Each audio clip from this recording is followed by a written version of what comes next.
Hello guys and gals, Buffalo here. Now you've read the title, you know what we're taking a look at today. I've got a Springfield HELLCAT here at the Buffalo Range. Now this is not my pistol, this belongs to a friend of the channel, Kyle. So thanks Kyle for sending this over, and he sent this over here for me to take a look at and share with you guys and just kind of share my thoughts on the little pistol. And that's what I'm going to do today. So for you guys that don't know, the Springfield HELLCAT is a subcompact polymer frame striker fired pistol chambered in 9mm that brings a little something extra to the table. This thing comes with a 10-round magazine, giving you, I'm sorry, I keep calling this a 10-round magazine. This is an 11-round magazine. In that last video I did, comparing the size of the HELLCAT to the Glock 43, I called this a 10-round magazine. For some reason, I keep calling it a 10-round magazine. This is an 11-round magazine, so if you've got one in the chamber, that gives you 12 rounds out of that little pistol. But it also comes with this 13-round magazine. 13 plus 1.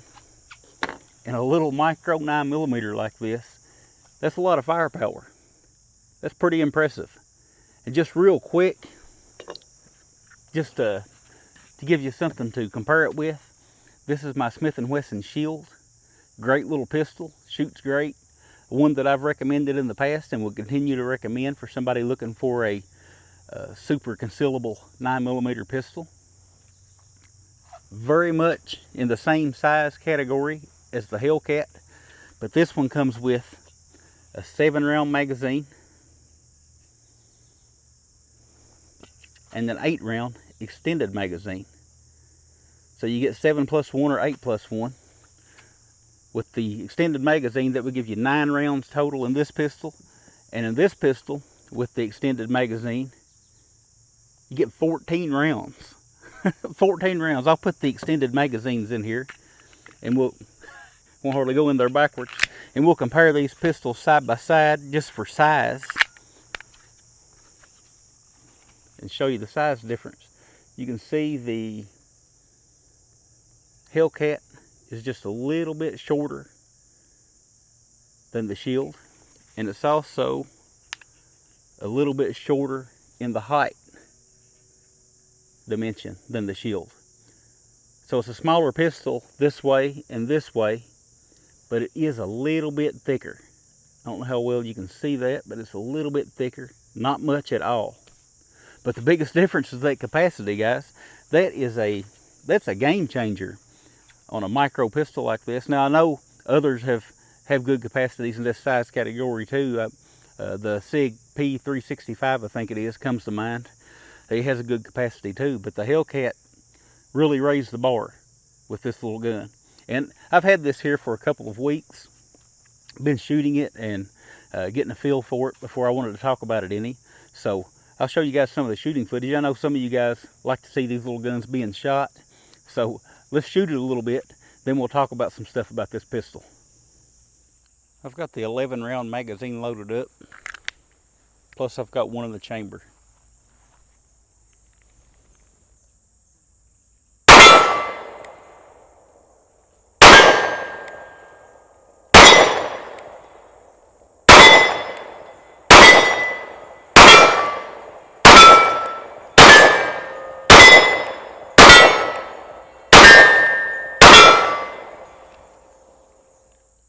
I've just got 5 rounds in this extended magazine. I'm going to see if I can hit that 3-inch steel target from 10 yards.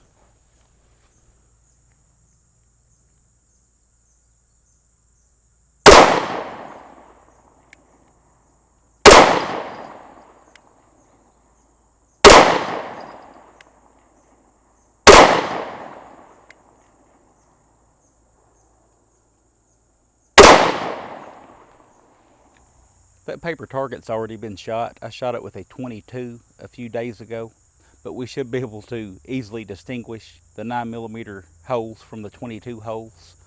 So I'm going to shoot a group here at 7 yards at that upper right hand target and just see what kind of group I'm getting. Got 5 shots in the gun.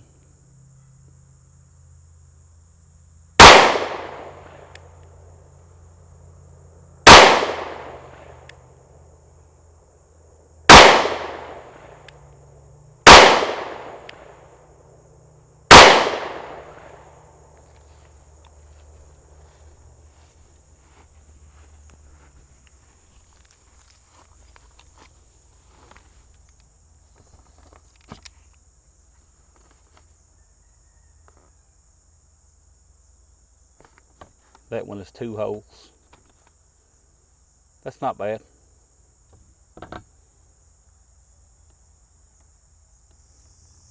Okay, so we'll start looking this gun over a little bit. We'll start with the sights. I'm very impressed with the sights on this pistol. They are steel sights. They're actually night sights. The front sight has a light emitting tritium insert. The rear sight is a U-notch.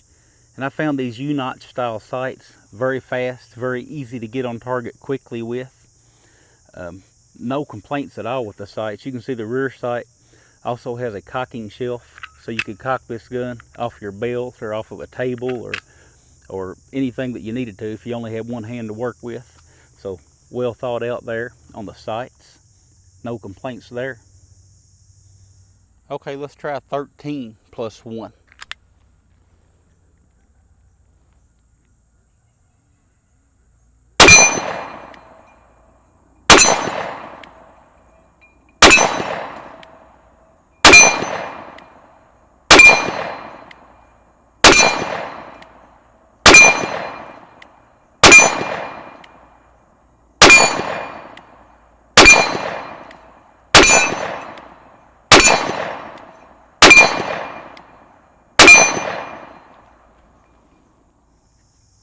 This pistol does have a loaded chamber indicator in the form of a sight hole along the top. If you've got light, you can look in there and see if there's brass in the chamber. Or you can feel the extractor and see if it's lifted. Of course, if it's lifted, then you know it's sitting on the rim of a cartridge. I prefer to open it up and just look in and see if I've got one in the chamber. This gun makes it easy to do that. You've got slide serrations in the front as well as the rear of the slide. The rear for racking the slide, and the front, of course, for your press checks. Now, the finish on this pistol, this one is flat dark earth. The slide is Cerakoted, and the polymer is actually a dyed polymer. It's flat dark earth all the way through that polymer. It's not just a coating on the frame. The barrel is a melanite finish, so it's a tough finish on the barrel. And that is a 3-inch hammer forged barrel, by the way, with a 1 in 10 twist. This pistol does have a 1913 single slot for accessories. Now you have to be careful to get a miniature light. If you're going to add a light or something to this pistol, there's not a whole lot of room between the trigger guard and the rail. My Olight PL Mini, for example, will not fit this pistol. It's too large. This pistol, as it stands today, this is July of 2020. The FDE version, the suggested retail is $610. Talk about ergonomics real quick. This thing is what I would consider a very ergonomic pistol for such a small pistol. I know some of the full-size guns are laid out better and just have a better feel to them, but for such a small pistol, this gun is very ergonomic. It's got a little divot here with some texturing on it to place your trigger finger when it's not on the trigger, just as a reminder. This grip texturing is some of the best I've felt on any pistol I've ever shot. I've shot some pistols with some very nice custom stipple work, and this ranks right up there with them. I'd love to see this grip texture on more pistols. Only downside is it doesn't say grip zone here anywhere, so if you're unsure where to grip it, you just have to kind of feel it out. Just a joke there. Some of you guys know Springfield puts that big grip zone on the grips of some of their pistols. It's kind of hilarious, really. Magazine release located in a good place. You won't accidentally hit this while shooting, but it's easy to hit when you want to hit it. And that is a steel button. And you can swap that around to the other side if you wanted to, if you're a lefty and you prefer it over here. Now the catch, the slide catch, is only on the left-hand side of the gun for right-handed shooters. So if you're a lefty, you won't have a slide catch on this side. So if you're a lefty, you may disagree with me and you may not consider this a very ergonomic pistol. But for right-handed shooters, and for being such a small pistol, this pistol just has a really good feel to it. Really well laid out. So here's a better look at that grip texture. And if we zoom way in on that texture, you can see it's made up of a bunch of tiny little pyramids.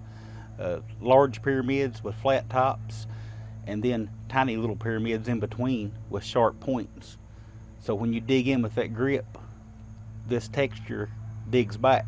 Now it's not a rough grip at all, but it is a really good texturing, a really good texturing. I wish I had this on more of my pistols.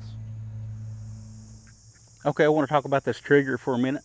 I like the trigger. I shoot this trigger well. It breaks at about 5.5 pounds according to my Lyman scale. It's a flat trigger, so you have to be careful when you're measuring the trigger pull. If you get a hold of it way down low, you'll get a lighter trigger pull than if you get a hold of it way up top here. And with that flat trigger, it wants to slide one way or the other. So I tried to measure right where my finger would be if I were pulling the trigger. And I pulled several pulls and it was right at 5.5 pounds, which is what it felt like when I was shooting it. Reset is very nice on this trigger. Let me show you guys. I'll do a trigger pull here with my left hand so you can see it. You got to depress the blade, the safety blade, take the slack out of the trigger. The trigger breaks very clean. Reset. Come out a little.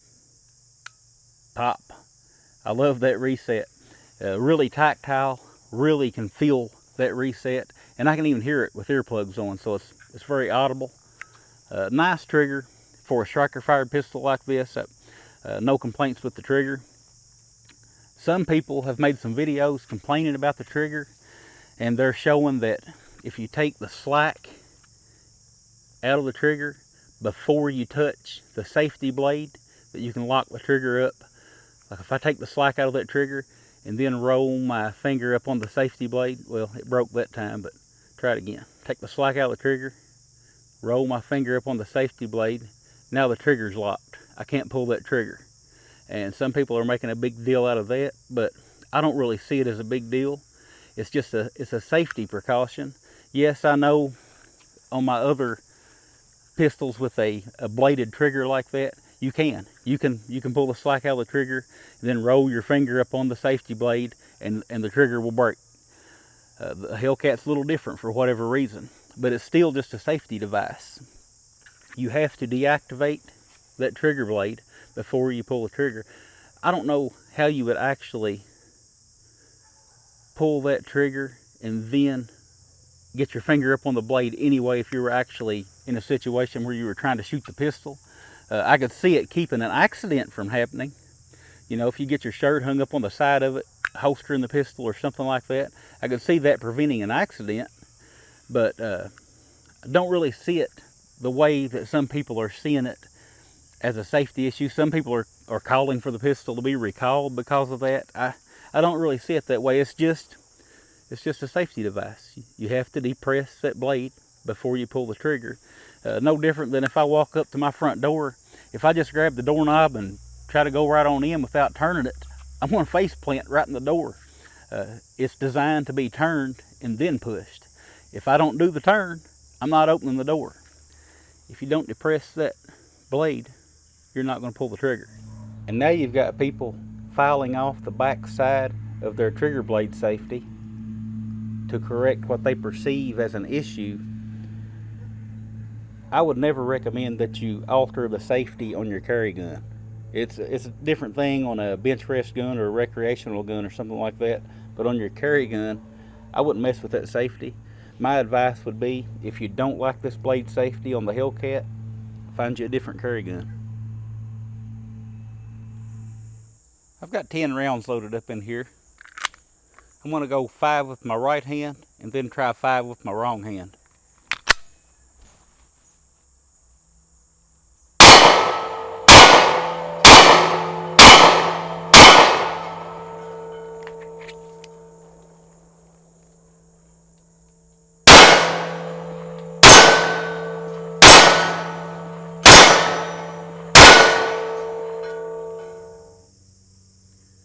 Field stripping this pistol is very simple. You can leave the magazine in. You don't have to, you can manually lock the slide back. But you can leave the magazine in lock the slide back, remove the magazine. You've got a takedown lever up here. You need to push that up. Let the slide forward.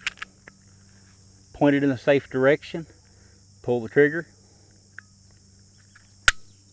The slide will pop right off. You've got a dual spring, captive recoil spring, so you don't got to worry about it jumping out and going anywhere. And here's that little 3-inch barrel with the 1 in 10 twist rate. Pretty simple for field stripping. And put it back together is just the opposite. Put your barrel back in, the recoil spring back in, mount the slide, lock it all the way to the rear, drop your takedown pin, let the slide go, you're reassembled. You can see the gun is clear. There's nothing in the chamber. The magazine's out. I wanted to show you guys this guide rod. You can see it's a polymer guide rod, but it is designed to also act as a standoff. If you were in a up-close fight with this pistol and needed to jam it into someone's rib cage, this acts as a standoff to keep the slide and barrel from coming out of battery. It's even got a little bit of grip texturing there to keep it from sliding around.